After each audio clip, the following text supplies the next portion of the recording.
Meditation के process में बहते चले जाना। ध्यान किया नहीं जाता, ध्यान होता है।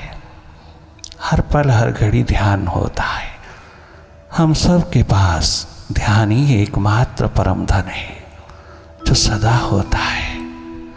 ध्यान होता है, किया नहीं जाता। ध्यान हम सबका स्वभाव है, सुरती हम सबका स्वभाव है, सदा होता है, ये सदा रहता है। अलग बात है कि हमने अपना सारा ध्यान बाहर की ओर उड़ेल दिया है, दूसरों पर उड़ेल दिया है। दूसरों पर उड़ेल देने का मतलब हमने माइंड को दे दिया है। Mind is the other.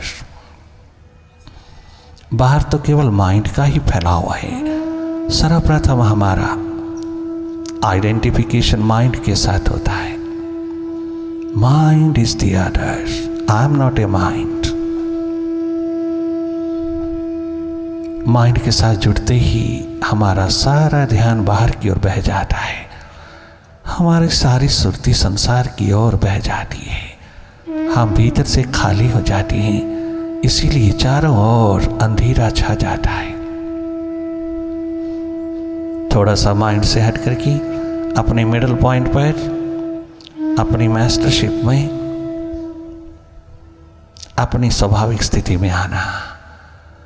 थोड़ा सा विचारों से, अंधेरों से हट करके रहना। ये हटना तुझको हार्दिक बना देगा। परम सौंदर्य का जगमगाता शिखर तेरा सुरती द्वार है, तेरा अंतस ध्यान है, मेडिटेशन। निष्पक्ष निरपेक्ष होकर के देखना। तुम स्वयं देखने वाले हो, तुम स्वयं थर्ड आई हो। You are not a part of body, you are above it, you are beyond it, you are is here. तुम स्वयं ही तो देख रहे हो, डायरेक्ट देख रहे हो। डायरेक्ट वॉच करना तेरी सक्षमता है, तेरा पोटेंशियल है। आपने माइंड को कहीं फोकस नहीं करना, कहीं लगाना नहीं। लग रहा हो तो तुम देखते रहना, तो नहीं लगाना नहीं। लगाओगे बिखर जाएगा, लगाओगे तो और पावरफुल हो जाएगा और तेरा मालिक हो जाएगा। लगाना नहीं, देखना। लगाने से लगता तो है नहीं, फिर जरूरत क्या है लगाने की? हम क्यों मेंटल एक्सरसाइज करें जब हम डायरेक्ट वॉच कर सकते हैं? हम क्यों ना माइंड को ही देखें? इसीलिए तो कहा मेडिटेशन इज माइंड मैनेजमेंट। सीधा डायरेक्ट बीमारी को पकड़िए, रोग को पकड़िए। Mind is a disease. आप बीमारी को क्यों नहीं पकड़ते? लक्षणों को पकड़ते रहते। काम क्रोध लोभ मोह अहंकार की दुहाई देते रहता है। वो तो लक्षण है, वो बीमारी नहीं है। बीमारी है इग्नोरेंस, बीमारी है हमारा आइडेंटिफिकेशन माइंड के साथ। बीमारी है माइंड के साथ हमारा तादात्म्य, हमारा identification. Mind is a disease. Anger, reaction, ego, carnal desires, ये तनिक मात्र भी बीमारियां नहीं है, लक्षण है। लक्षण बता रहा है, बीमारी का इलाज अभी तक हुआ नहीं। माइंड मैनेजमेंट एकमात्र तेरा परम कर्तव्य है।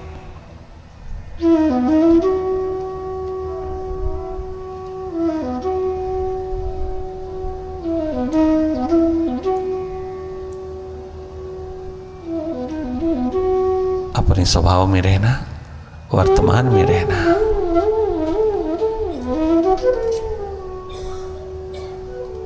खूबसूरती कमाना, यहाँ बैठ करके खूब भीतर को खाली कर लेना तमाम गैर जरूरी विचारों से। आप विदा कर लेना भीतर के कबाड़ को, कूड़ा करकट को, कचरा को, ये यूजलेस थॉट्स विदा होने देना। गैर दूसरा बाहर नहीं है, तेरे भीतर है तेरा माइंड जो दुखी करता है। इससे हट जाना। तुम इसी को दबाने में लगे रहते हो, समझाने में लगे रहते हो, रोकने में लगे रहते हो। बहुत गलत अप्रोच है यहाँ। आप हट जाइए, आप हटिए। माइंड इज ए मैटर, इसके पास अपना कुछ नहीं। आप क्यों अधिक महत्व दे रहे हैं इसको? ये तो जड़वत है, तेरे बिना एक पल जी नहीं सकता माइंड। तो थोड़ा हटके तो देख, माइंड तुझे फॉलो करेगा, सारी बीमारी कट जाएगी, डुअलिटीज की, द्वंद्व की, दुई द्वैत की। एक बार हट तो सही से, थोड़ा साहस, थोड़ा हिम्मत जुटा। जैसे जुड़ा है इसके साथ, वैसे इससे थोड़ा हटके देख। थोड़ा दृष्टा, साक्षी, अकर्ता अपना स्वभाव पिरो के देख। थोड़ा जाग, जान तो कौन है।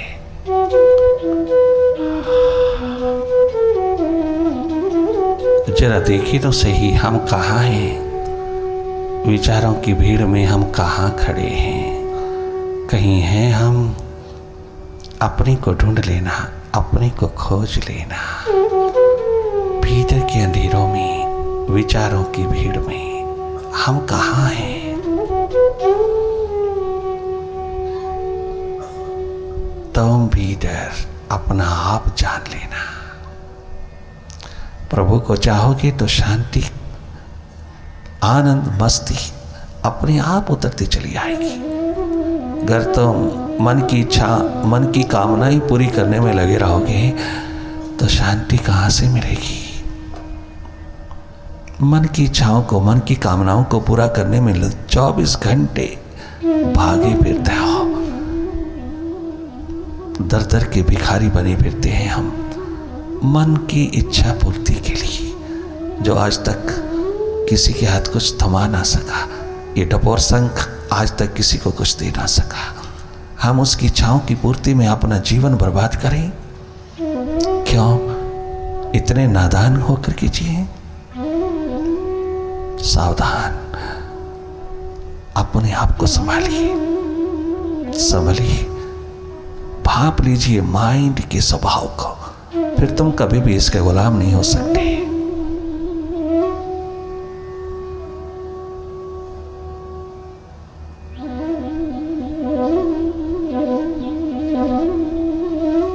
जो हो गया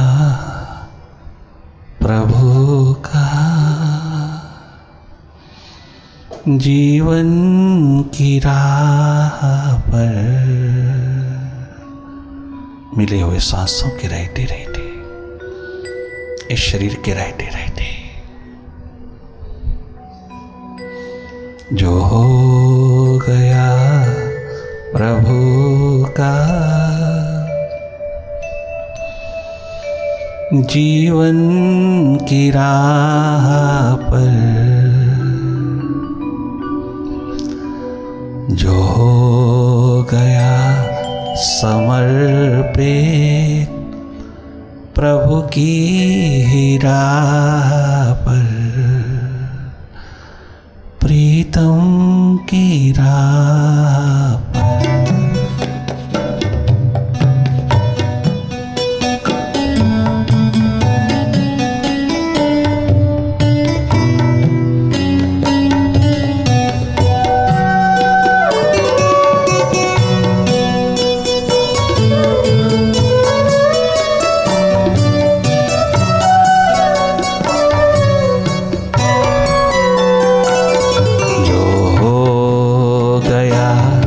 समर्पित भीतर की राह पर,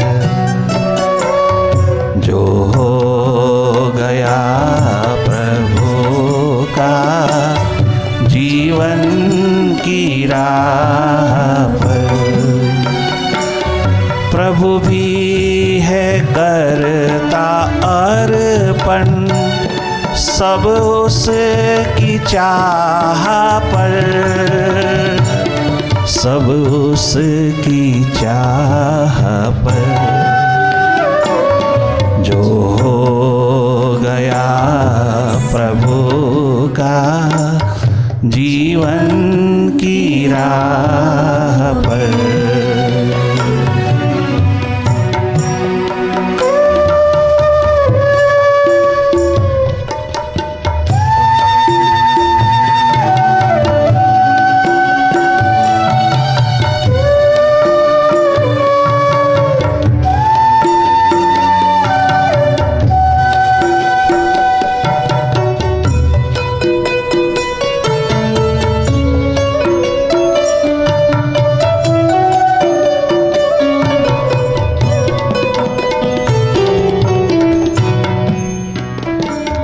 एक आसरा भरोसा, एक आस बल जिसे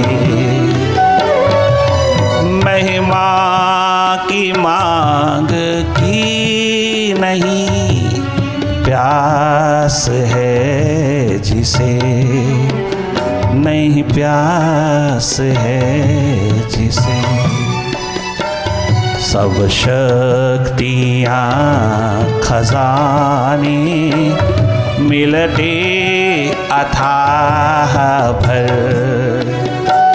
सब शक्तियाँ खजाने मिलते अथाह भर, उसे सब शक्तियाँ खजाने मिलते अथाह भर।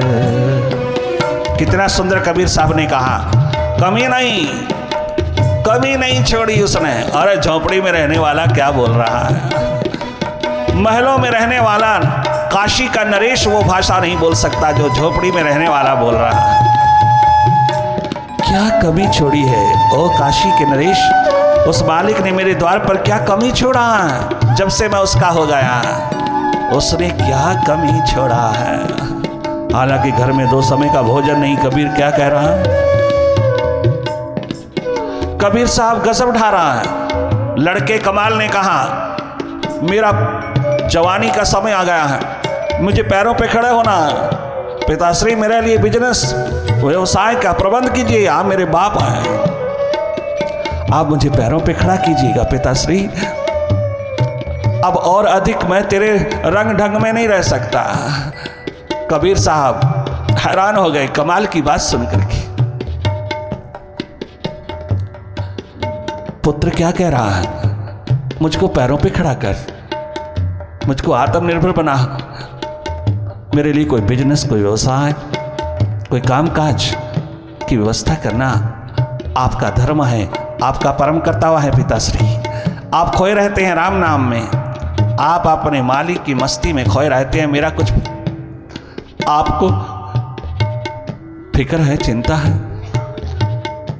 क्या गजब कहते हैं कबीर, प्रभु की मस्ती में खोए हुए, लुटे हुए, होशपूर्ण जीवन की आभा को लेकर के लक्ष्मी तक के शिखरों को भी हैरान कर देने वाले और नारायण के जगमगाते नूर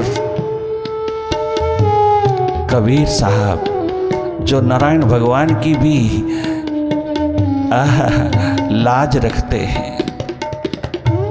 क्या गजब के मालिक है कबीर साहब। पुत्र ने जब सवाल उठाया, मां लोई तो देख रही है, वह तो देख रही है, जवाब क्या आएगा। वो तो केवल एकमात्र देखती ही रहती है, कोई किसी प्रकार का उसको शिकायत नहीं, शिकवा नहीं, कंप्लेंट नहीं, कोई किसी प्रकार का रोना धोना नहीं। वो तो उस वाइब्रेशन में, उस ऑरा में डूबी रहती है। जो कर्म सामने आता है वो करती रहती है लोई। लोई सदा के लिए लो हो गई, आत्मिक लो लग गई, आत्मिक लो हो गई है। कभी भी कबीर साहब के मार्ग पर, रास्ते पर उसने अड़चन नहीं उतारी, कोई रोड़ा नहीं, कोई ऑब्स्टेकल नहीं, कोई हिंड्रेंस नहीं। कभी शिकायत तक नहीं किया, शिकवा नहीं किया कि 2 समय का भोजन नहीं है। कबीर साहब आप थोड़ी फिक्र कीजिएगा घर की। कमाल नहीं है, कमाल है मैं हूं। आप क्या कर रहे हैं? नहीं कहा, कभी भी लोई ने यह शब्द नहीं बोला। इतिहास साक्षी है, वो स्वयं आत्म लो हो गई। पिता कबीर जवाब क्या देते हैं देखना। अरे और नौजवान नवयुवक बच्चे, कमाल, हाँ तो कमाल है, तो कबीर का पुत्र है, कमाल है, तो वैसे भी कमाल का कमाल है, तो एक जागे पुरुष का पुत्र है, तो एक दीवाने प्यासे रिंद की गोदी में से उतरा है। तेरे पास वो परम धन है, परम संपदा है जो दुनिया के खजानों में नहीं, जो नरेश के पास नहीं, वह तेरे पास है। क्या? राम नाम। इसे कमाले, इससे बड़ा शिखर दुनिया में नहीं। यही है मेरी लेगेसी, यही है मेरी देन, यही है मेरा एकदम प्रबंध तेरा लिए। ये है एकमात्र सच्चाई। कंप्रोमाइज नहीं किया, बाप बेटे के बीच कोई कंप्रोमाइज नहीं। एक कंप्रोमाइज हो सकता है, अंडरस्टैंडिंग कि जो बाप के पास है वो तेरे पास होना चाहिए। अगर वो गरीबी है, दरिद्रता है, तो भले स्वीकार ना कर। अगर वो परम धन परम संपदा का शिखर है तो फिर देर ना कर, लूट ले अपने बाप को। अरे मीरा महारानी, मेवाड़ की महारानी, पावर की शिखर होकर के गुरु रविदास के द्वार पर क्या कमा रही है? लोग कहते हैं तेरा गुरु चमड़े का काम करता है, जूतियां गांठता है, तुझे यही मिला था और तुझे कोई गुरु नहीं मिला? गुरु कृपा को पाने के लिए क्या द्वार तुझे रविदास का ही मिला? हाँ, रविदास मेरे भगवान हैं, मेरे सदगुरु, मेरे मास्टर, मेरे मालिक। दुनिया वालों, वह जूती नहीं गांठता, वो तो जीवन गांठता है, वो तो माइंड गांठता है, वो तो भटके हुए माइंड, बिखरे हुए माइंड को बांधता है। बाहर तो उसका केवल एक दिखावा है, जूती गांठ रहा है, भीतर सबके माइंड गांठ रहा है जो जो उसके द्वार पर आते हैं। जूती गांठने का मतलब माइंड रूपी जूती को गांठ रहा है। उससे बड़ा कौन है दुनिया में? मेरी आंखों से देखिएगा वो दुनिया वालों। मीरा महारानी ने कहा कि वो क्या है, कैसा है, क्या शिखर है। अगर उसको समझना हो तो मेरी आंख से देखिएगा। तुम्हारी आंख है, नहीं देख पाएंगी, नहीं समझ पाएंगी। जिसके प्रति स्वयं भगवान कृष्ण ने, मेरे भगवान ने इशारा किया है, मीरा गुरु कृपा को प्राप्त करके आ, और वो गुरु रविदास के द्वार पर मिलेगी। इससे बड़ा इशारा और करने वाला कौन है? खुद विराट इशारा कर रहा है, मैं जिसके द्वार पर आई हूँ उससे बड़ा दुनिया में कोई नहीं, मेरे लिए तो वो सब कुछ है।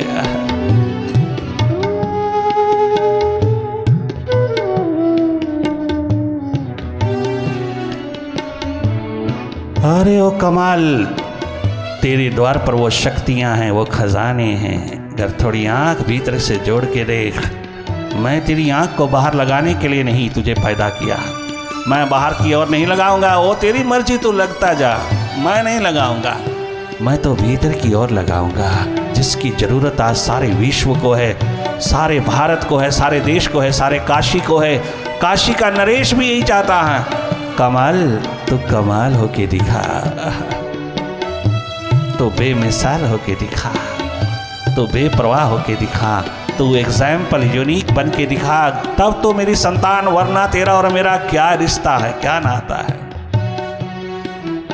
यही व्यवस्था दूंगा जो मेरे पास है, इसके अलग विलग बिल्कुल नहीं दूंगा। अगर मैं डिफरेंट हूं तो तुझे भी डिफरेंट होके रहना पड़ेगा, औरों की तरह नहीं, भीड़ की तरह नहीं। जीवन जगमगाना पड़ेगा। आप कहोगे बाप थोप रहा है लड़के पर, तो भगवान कृष्ण ने सदगुरु के रूप में अर्जुन पे थोपा ही तो है। 3 घंटे लगातार क्या थोप रहा है अर्जुन के ऊपर? वो 16 कला संपूर्ण महाशक्ति, विराट शक्ति क्या थोप रही है? थोप ही तो रही है। अरे भीतर का जागरण हो, सुरती, जीवन की प्यास थोपना कल्याणकारी है, कल्याणकारी है। जो जो कल्याणकारी है वो थोपना भी पड़े तो भी थोपिएगा। आज बच्चों की टेंशन, स्ट्रेस, डिप्रेशन को दूर करने के लिए अगर मेडिटेशन थोपनी भी पड़े थोपिएगा, कल्याणकारी है। वो एक दिन तुम्हारा धन्यवाद करेंगे, थैंक्स करेंगे। थोप दीजिएगा सुरती द्वार सबके ऊपर। सर्वप्रथम तुम स्वयं एंजॉय कीजिएगा।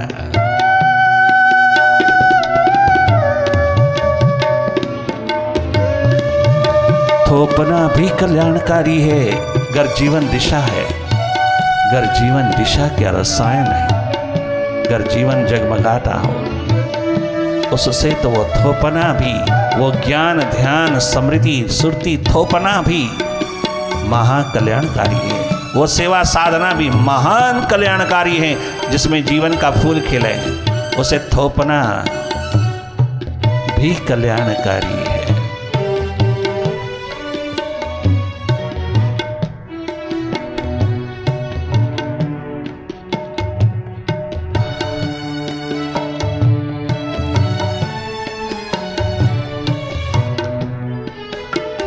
सब शक्तियाँ खजाने मिलते अथाह भर, प्रभु भी है करता अर्पण, सब उसकी चाह पर, सब उसकी चाह पर। जो गया प्रभु का जीवन की राह पर।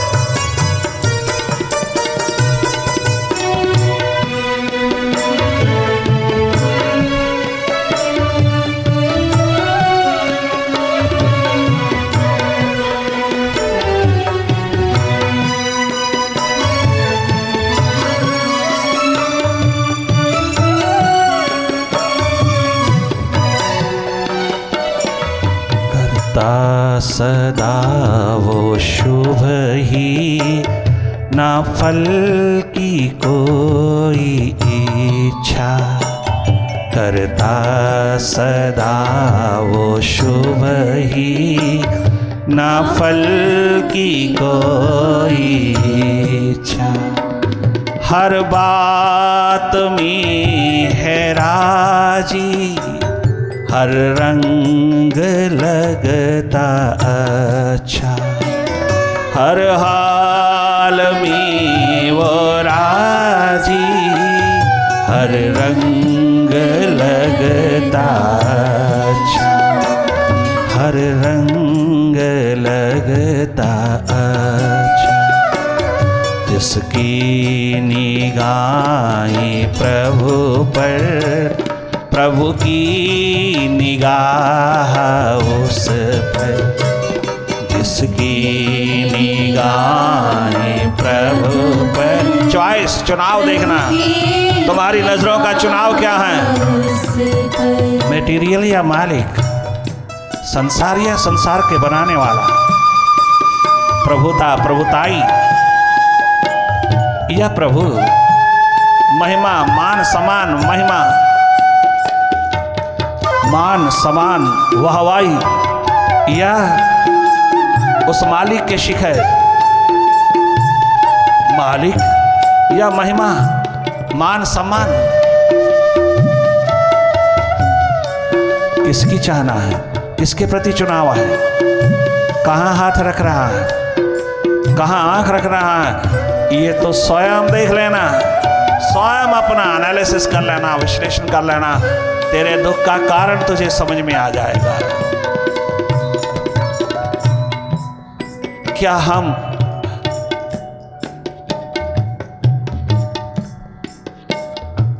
उसके प्रति वफादार होकर जी रहे हैं या बेवफाई पिरोया है या वफादारी पिरोई है हमने? क्या हमने उसको चाहा है जिसने जन्म दिया, जीवन दिया, या उसको फटकारा ही फटकारा है कि तूने खाक जीवन दिया, गरीबी ही गरीबी दिया, दुख ही दुख दिया, रोग ही रोग दिए, क्या तूने जन्म दिया, ना देता अच्छा था। शिकायती किया उसने। इससे बढ़कर के क्या देना है तुझको?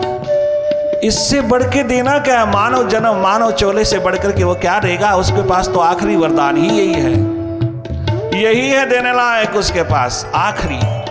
वो तुझे दिया, किंतु अगर तूने उसमें मनोरोग, हृदय रोग पिरोया, अगर तूने इसमें दुख दर्द पिरोया, अगर तूने गरीबी पिरोया, तो अपने कारण तू स्वयं कारण है उसका। अपनी ओर देख तो सही आंख लगा करके। वो नहीं, उसने तो तुझको अथाह संपदा का घर दिया, संपदा शक्ति का शिखर दिया। जरा भीतर की आंख से जुड़ के तो देख, जरा उसका होके तो देख, उस मालिक की ओर जरा आंख उठा के तो देख, अपनी आंखें उसकी ओर लगा करके तो देख जरा। कारण तुझे मिल जाएगा। वो नहीं है कारण, उसके पास तो कभी किसी प्रकार की अशांति, दुख, कष्ट है नहीं। वह तो सच्चित आनंद स्वरूप है, एग्जिस्टेंस, नॉलेज, ब्लिस का स्वरूप है। वो क्यों देगा तुझे दुख? वो क्यों देगा तुझे रोग? वो क्यों देगा तुझे किसी प्रकार का भी कोई कष्ट?